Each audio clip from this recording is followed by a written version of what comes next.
No a jdeme na druhý krátký video pro specializační vzdělávání záchranář pro urgentní medicínu, který točím pro sebe a pro své kolegy spolužáky. Negarantuju správnost informací, pokud z toho čerpáte, udějte si ještě nějakou vlastní rešerži zdrojů.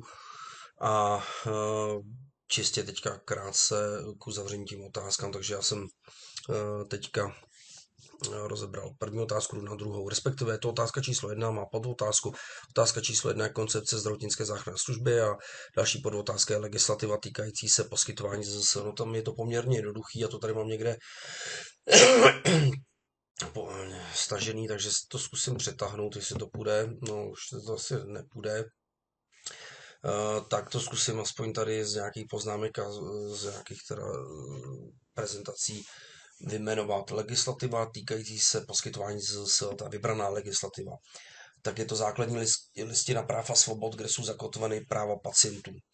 Dále by bylo dobrý zmínit teda zákon o zdravotnické záchranné službě, který potom bude součástí extra krátké nahrávky. To znamená, je to zákon čísla 374 z roku 2011 sbírky o zdravotnické záchranné službě. No a tady ten zákon je potom uvozený prováděcí vyhláškou, to znamená vyhláška 240 z roku 2012, kterou se provádí do zákonu o záchranné službě. Další zákony, které se týkají fungování zdravotnické záchranné služby, to znamená zákon číslo 239 2000 sbírky o integrovaném záchranném systému, dále zákon číslo 372 2011 sbírky o zdravotních službách a podmínkách poskytování, 373/2011 sbírky o specifických zdravotních službách,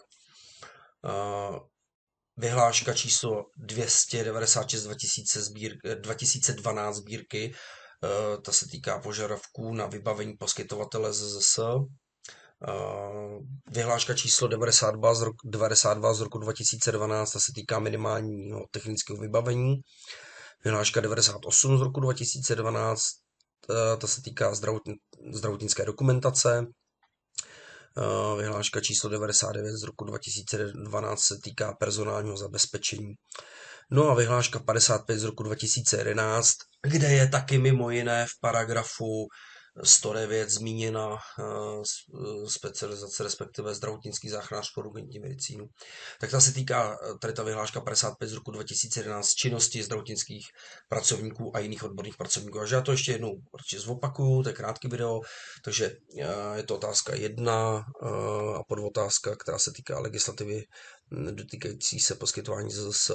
Základní listina lidských práv a svobod, kde jsou zakotveny práva pacientů, dále tedy zákon 239 2000 sbírky o integrovaném záchranném systému, zákon 372 2011 o zdravotních službách a jejich podmínkách poskytování, zákon 373 2011 o specifických zdravotních službách, zákon 374 z roku 2011 sbírky o zdravotnické záchranné službě, na něj navazuje vyhláška 240 z roku 2012, která provádí zákon o záchranné službě, dále vyhláška 296 2012 o požadavcích na vybavení poskytovatele ZZS, vyhláška 92 z roku 2012 o sbírky o minimálním technickém vybavení, vyhláška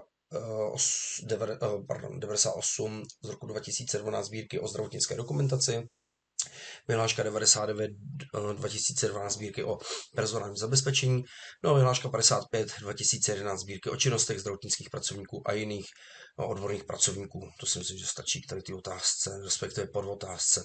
Další otázka, která bude navazovat, to se týká vyloženě zákon o zdravotní péči číslo 372 2011.